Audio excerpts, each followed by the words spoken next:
Fatiliman rahimakumullah, pada kajian ayat Ar-Rahman Ar-Rahim ini sekaligus kita akan mengungkap yaitu lafadz basmalah. Jadi ada dua tempat, yakni Bismillahirrahmanirrahim dan pada ayat Ar-Rahman Ar-Rahim. Hadirin dan hadirat yang dirahmati oleh Allah Subhanahu wa taala, kata Ar-Rahman dan Ar-Rahim ini kalau kita kaji dalam akar kata, sesungguhnya kedua-duanya ini berasal dari ro, ha, mim, ya. Ro, ha, mim. Dari rohima, ya. Kedua asma Allah ini para ulama menyematkannya atau menyampaikan yaitu kepada kita bahwa ini adalah termasuk asmaullah al-a'zam, yakni nama kalau mungkin secara terjemahan pas apa tidak gitu ya, yaitu nama kebesaran lah begitu ya, nama yang paling populer, nama yang Allah yaitu perkenalkan kepada kita yang sangat yaitu populer sebagaimana lafadz Allah, ya. Hadirin dan hadirat yang dirahmati oleh Allah Subhanahu wa taala, Ar-Rahman, ya, kalau secara bahasa Indonesia kita memang kurang mendapatkan pembeda antara Ar-Rahman dan Ar-Rahim. Yang diterjemahkan yaitu pengasih dan penyayang. Dalam bahasa dalam tafsir kita dapati bahwa makna Ar-Rahman itu adalah rahmatullah fid dunya wal akhirah. Dalam makna yang lain yaitu bahwa Ar-Rahman awsa'u wa ablagu minar rahim, ya. Yaitu bahwa nama Allah Ar-Rahman itu cakupannya itu lebih luas, ya. Cakupan Allah itu lebih luas. Ar-Rahman ini Allah peruntukkan rahmatnya adalah untuk hambanya di dunia. Ya. Rahmat Allah diberikan kepada hambanya di dunia. Dan cakupannya lebih luas karena rahmat Allah ini mencakup orang mukmin dan orang kafir. Bahkan rahmat Allah di dunia ini adalah mencakup seluruh yaitu makhluknya. Kalau dalam hadis bahwa Allah itu memiliki 100 rahmat, maka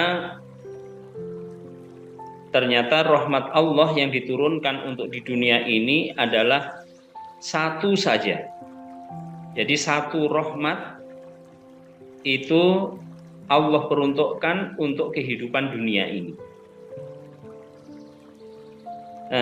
Ikhwatul iman yang dirahmati oleh Allah Subhanahu wa taala, dengan satu rahmat tadi maka singa yang begitu garang, wajahnya itu tidak ada rasa tidak ada kesan santun, katakanlah begitu, tapi ternyata dia sangat mencintai anaknya. Ya, keledai yang liar itu sulit dibayangkan bahwa dia itu punya sifat kasih sayang, tapi dia adalah binatang yang juga sangat sayang kepada anaknya. Nah, bagaimana halnya nanti di akhirat, Allah akan membagikan rahmatnya, dan itu hanya diberikan kepada hamba-hambanya yang beriman di akhirat. 99 rahmatnya nanti diberikan oleh Allah di akhirat. Hadirin yang dirahmati oleh Allah Subhanahu wa taala, Ar-Rahman Ar-Rahim. Kata ini atau ayat ini, ya, firman Allah Ar-Rahman Ar-Rahim ini datang setelah alhamdulillahi rabbil alamin, yaitu setelah Allah memperkenalkan sifat Rabb, rububiyahnya. Kalau rububiyah ini kan kaitannya dengan status kepemilikan, ya. Rububiyah itu dekat yaitu dengan kepemilikan, pengaturan, ya, dengan kerajaan, begitu. Maka kesan, ya, ketika Allah memperkenalkan namanya adalah dengan Rabbul Alamin, maka yang terkesan itu adalah kekuasaan Allah, ya, kekuasaan Allah. Sehingga siapa yang memahami dan merasakan hadirnya makna ini, yang ada itu adalah ada Allah memperkenalkan dirinya, memperkenalkan pribadinya itu dengan kewibawaannya, ya, dengan kewibawaannya.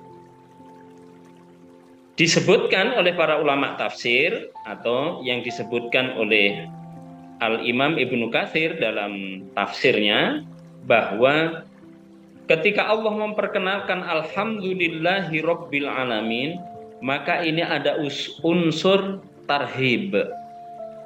Tarhib itu ya tadi, ya, ada unsur wibawa, ada unsur kekuasaan, ya, atau kalau dalam bahasa tarbiyah, at-tarhib itu adalah menakut-nakuti, begitu. Sementara Ar-Rahman Ar-Rahim ini adalah sifat yang Allah perkenalkan, yaitu kepada kita, bahwa Allah itu zat yang maha kasih dan maha sayang. Maka ini adalah lawan dari tarhib, yaitu bahwa Allah itu adalah zat yang maha rahmat, ya. Sehingga ini disebut dengan at-targhib, ya, at-targhib.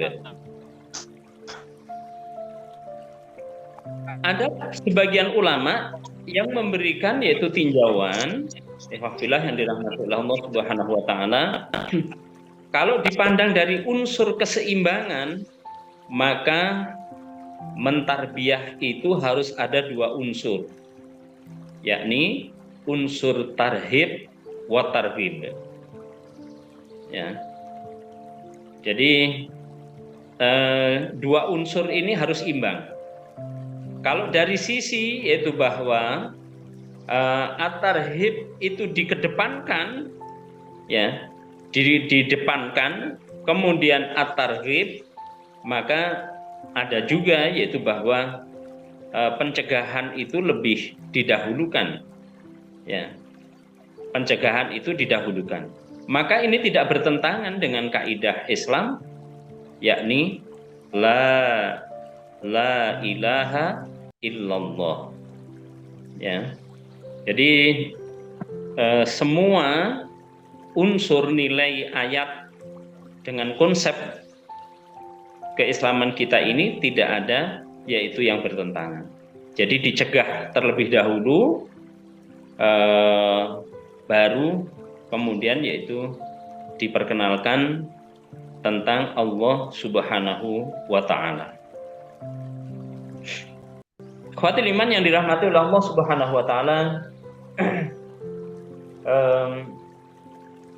ada banyak ayat yang menggambarkan yaitu kepada kita tentang dua sifat Allah tadi, yaitu sifat Rob rububiyah dan sifat yaitu rahmahnya Allah. Ya. Allah Subhanahu wa taala berfirman, "Nabbi' ibadi anni anal ghafurur rahim wa anna adzabi huwal adzabul alim." Ya. Jadi keseimbangan antara at-targhib wa tarhib itu selalu yaitu hadir dalam nuansa ketarbawiyahan kita, yaitu bagi kaum muslimin. Allah juga berfirman, "Inna rabbaka sari'ul iqab wa innahu laghafurur rahim." Ya. Sesungguhnya iqab Allah itu adalah sangat cepat, dan sesungguhnya Allah adalah Zat yang Maha Pengampun lagi Maha Penyayang.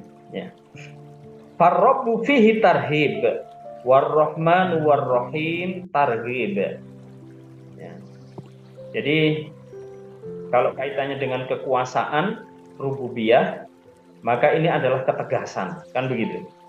Tapi Ar-Rahman dan Ar-Rahim ini adalah sifat kasih dan sifat sayang Allah Subhanahu wa taala. Dalam hadis sahih yang diriwayatkan oleh Imam Muslim,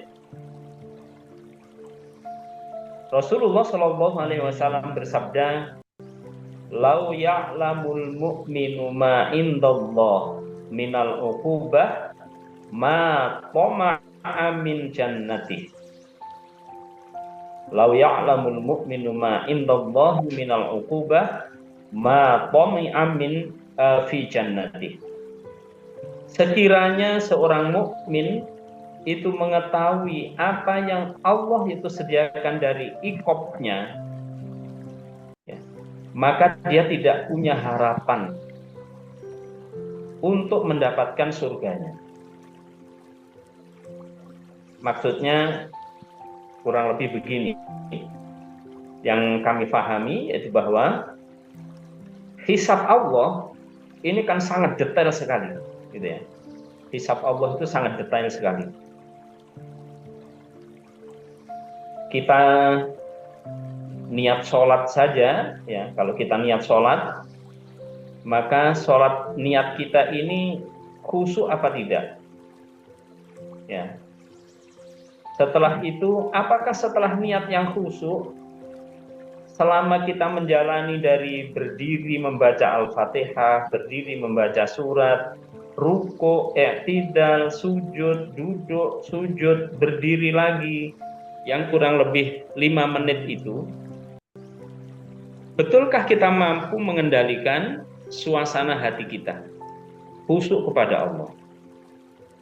Ya. Jadi kalau semuanya ini didasarkan pada hisabnya, maka kita ini rasa-rasanya tidak punya harapan untuk mendapatkan surga Allah. Gitu. Ini sisi tarhib, ya. Walau ya'lamul kafiru ma indallah, dan sekiranya seorang kafir itu mengetahui apa yang ada di sisi Allah dari rahmat dan kasih sayangnya, ma qanita min rahmatihi ahadun, ya. Ma qanata min rahmatihi ahadun, yaitu bahwa seorang yang kafir kalau tahu tentang luasnya rahmat Allah, luasnya ampunan Allah, maka dia itu tidak akan pernah yaitu putus asa. Ini dua pernyataan, semoga kita bisa yaitu menangkapnya dengan baik, ya. Jadi kenapa orang-orang kafir, orang-orang Yahudi, ini sebagai contoh, ya. Kenapa orang Yahudi ini seolah-olah menantang Allah? Malam dia bertaubat, siangnya berbuat dosa. Siang berbuat dosa, malamnya dia bertaubat. Kayak main-main gitu. Ya, karena dia mengetahui betapa hadis-hadis yang membincang tentang rahmat Allah itu, rahmat Allah itu begitu luas, tidak ada batasannya. Gitu. Ampunan Allah itu juga tersedia sampai kapanpun kita, kecuali nyawa kita sudah ada di tenggorokan. Begitu. Jadi orang kafir ini tidak pernah menghitung tentang hisab Allah, tentang betapa detailnya iqab yang Allah, yaitu yang Allah sediakan, sehingga dia karena terlalu yaitu bahwa wah begini nanti saya juga diampuni, begini nanti saya diampuni, begitu, maka dia tidak pernah putus asa untuk mendapatkan rahmat Allah. Ya. Tapi kalau kita ini berpikir tentang betapa detailnya hisab Allah, seolah-olah kita ini tidak akan bisa masuk surga. Ya.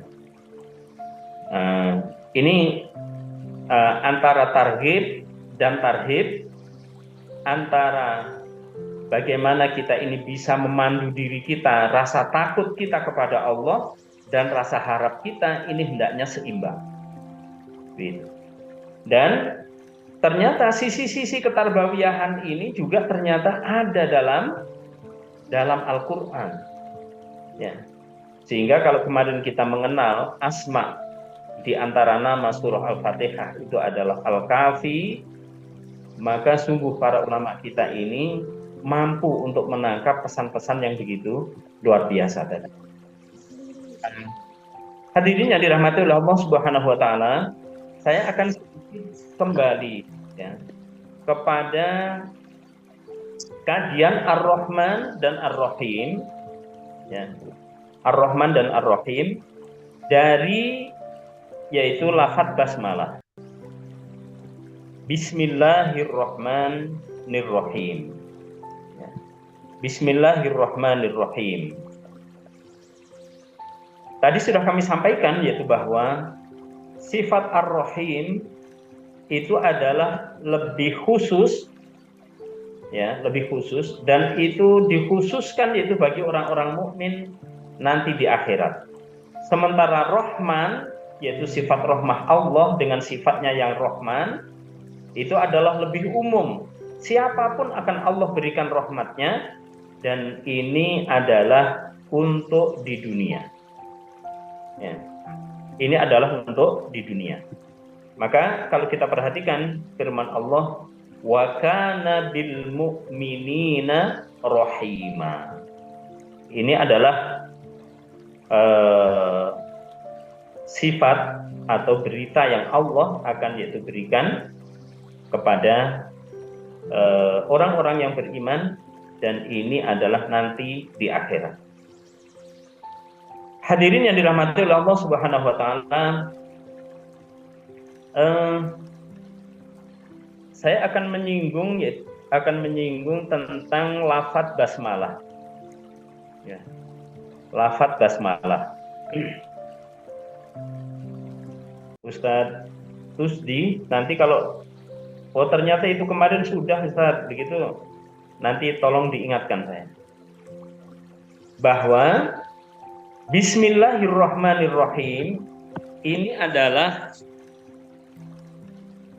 kata basmalah ini para ulama berbeda-beda pendapat untuk melihat apakah basmalah ini bagian dari surah Al-Fatihah atau ia adalah ayat sendiri, atau ia adalah pemisah antara surat. Bagaimana Ustaz Tusdi?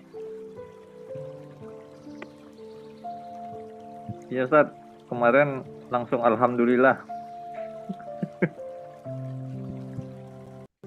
Bismillahnya belum ya?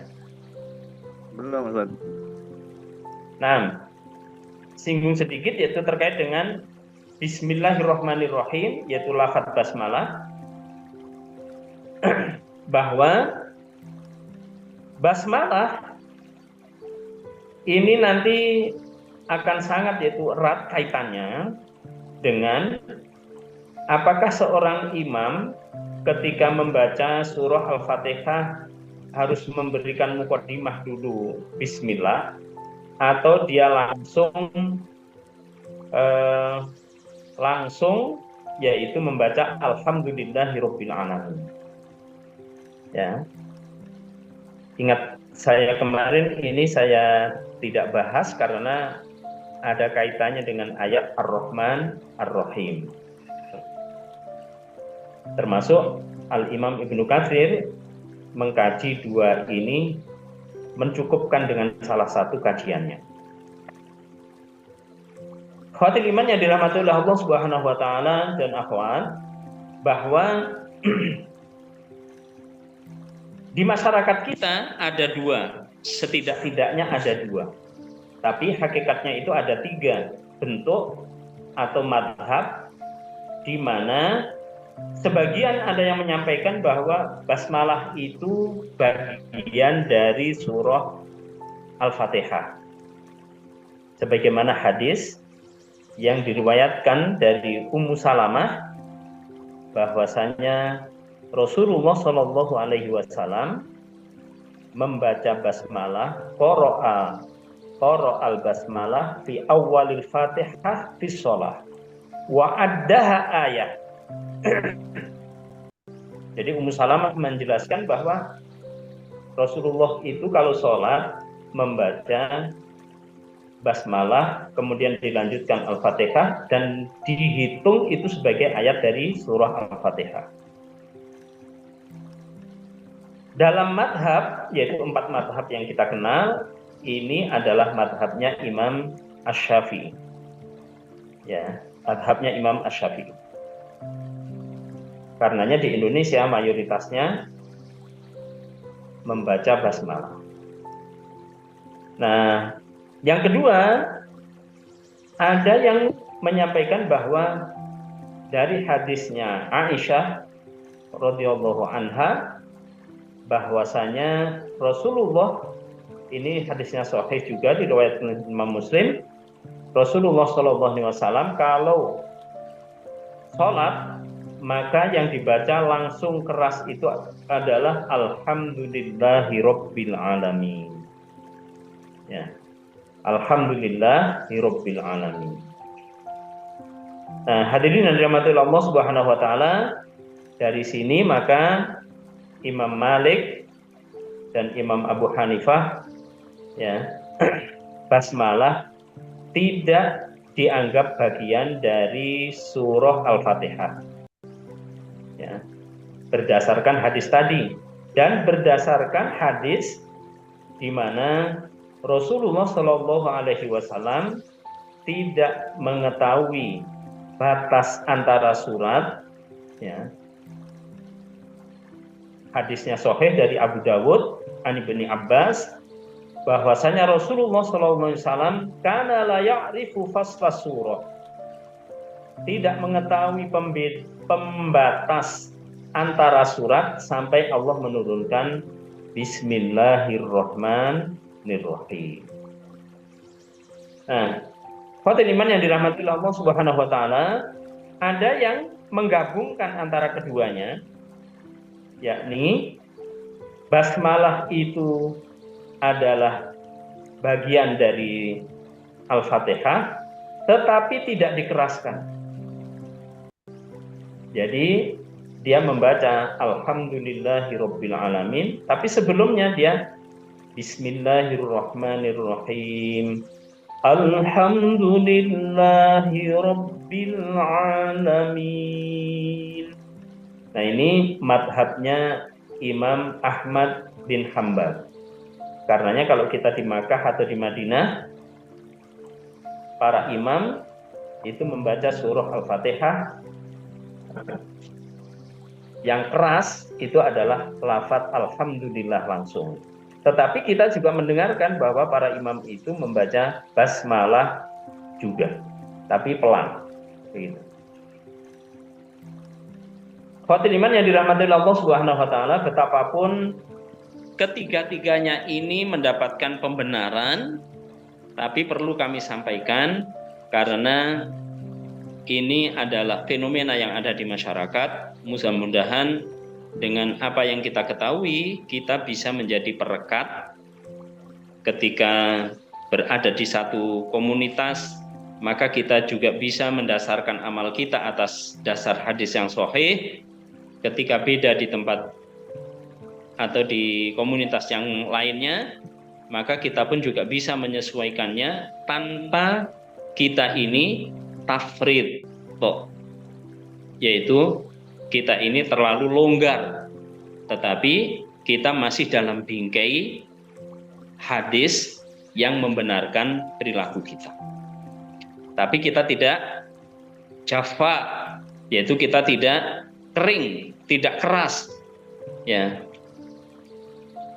Nah, Fathil Iman yang dirahmati oleh Allah Subhanahu wa taala,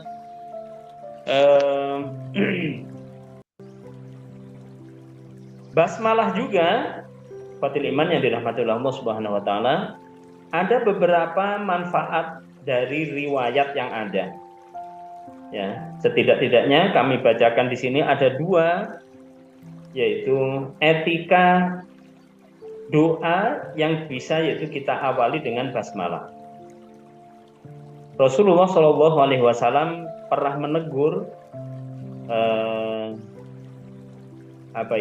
pernah menegur sahabat dalam hadis bahwa ta'isa syaiton itu mungkin lebih pasnya kalau kita terjemahkan adalah celakalah kau syaiton, gitu ya. Hancurlah kau syaiton, gitu. Ada bahasa yang lebih fasih lagi mungkin di masing-masing suku, ya. Kata-kata yang seperti ini tidak dibenarkan oleh Rasulullah. Tapi sama Rasulullah suruh mengucapkan, kalau kamu mengucapkan celakalah kau syaiton, maka justru ta'adzama syaiton. Syaiton itu justru akan membesar, ya, bangga dia, ya. Bahkan yaitu waqala bi quwwati sarra'tu, ya, dia malah bersumpah, dengan ini aku melawanmu, gitu ya. Lalu apa kalau kita ingin menghendaki syaiton itu kalah, maka wa idza qulta bismillahi, ya. Jadi kalau umpama kita ngelempar, ya, bismillah, begitu ya. Bukan ta'isha syaiton, ya. Celakalah kau syaiton, bukan begitu. Tapi kita tetap mengucapkan bismillah, gitu ya. Maka tasaghara hatta yasiru mithla dzubab. Dengan demikian maka syaiton itu akan mengecil, yang tadinya besar dia akan kecil seperti lalat, ya. Yang kedua ada yaitu hadis yang mengajarkan kita untuk mengucapkan basmalah, ya, yaitu hadis sahih an Ibnu Abbas radhiyallahu an, Rasulullah SAW bersabda, lau anna ahadakum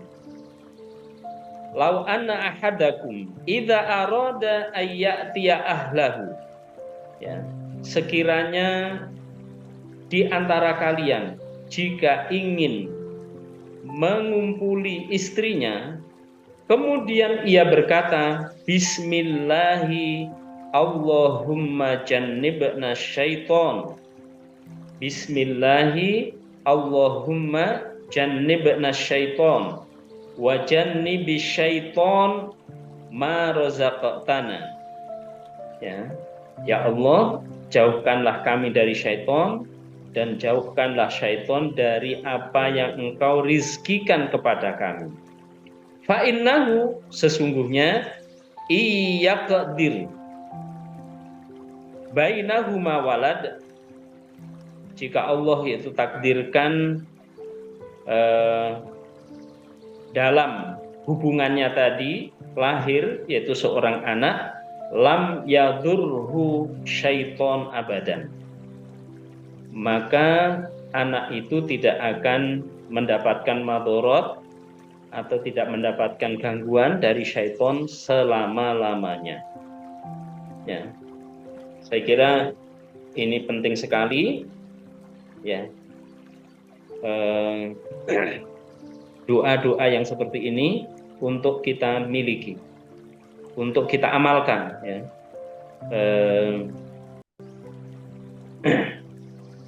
Fathil iman yang dirahmati oleh Allah Subhanahu wa taala, masih ada waktu Ustaz Rusdi.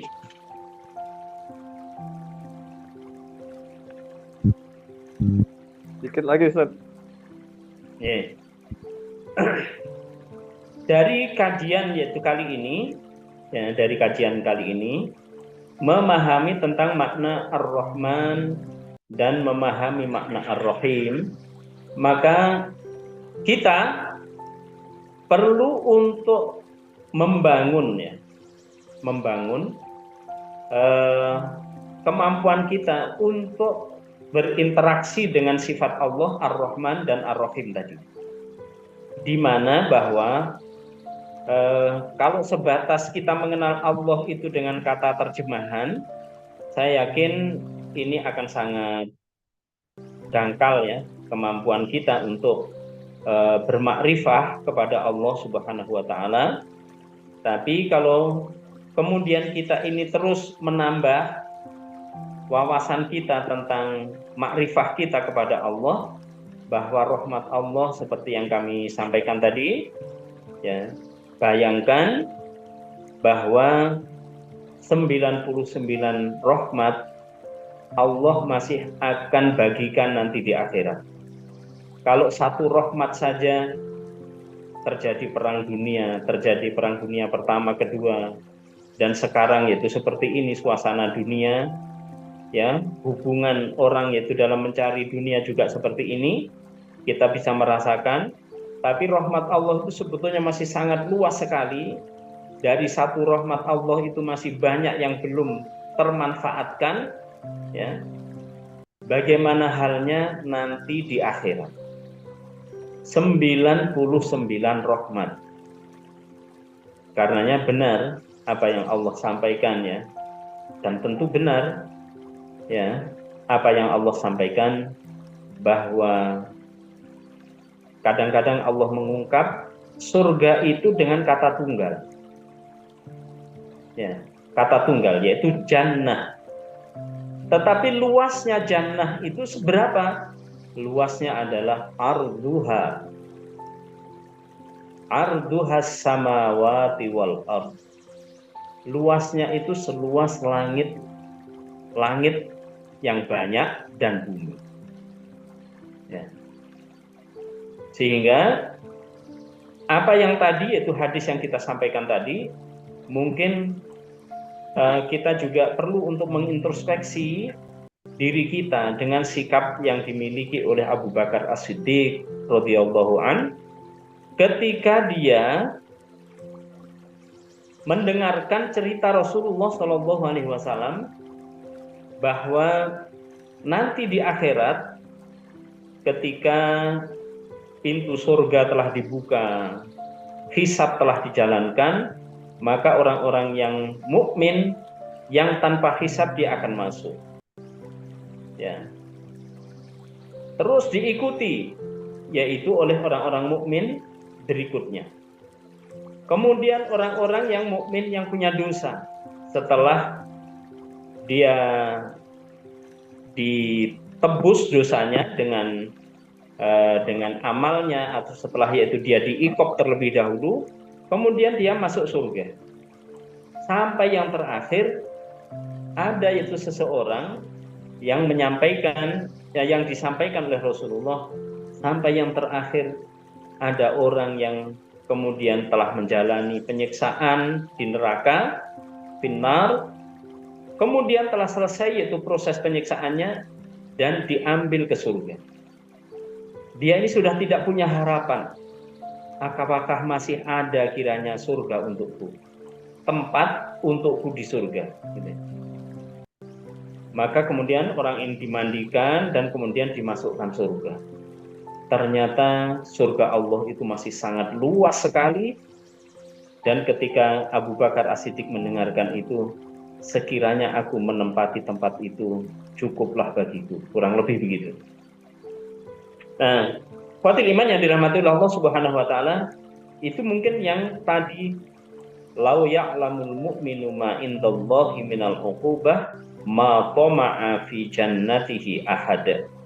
Walau ya'lamul kafiru ma indallahi minar rahmah ma qanata mir rahmatihi ahad. Ya. Hadirin dan hadirat yang dirahmati oleh Allah Subhanahu wa taala, saya kira ini yang bisa kami sampaikan terkait dengan ayat yang ketiga, yaitu Ar-Rahman Ar-Rahim, yang sekaligus juga kami kaitkan dengan lafadz basmalah. Semoga pertemuan yaitu kali ini Allah memberikan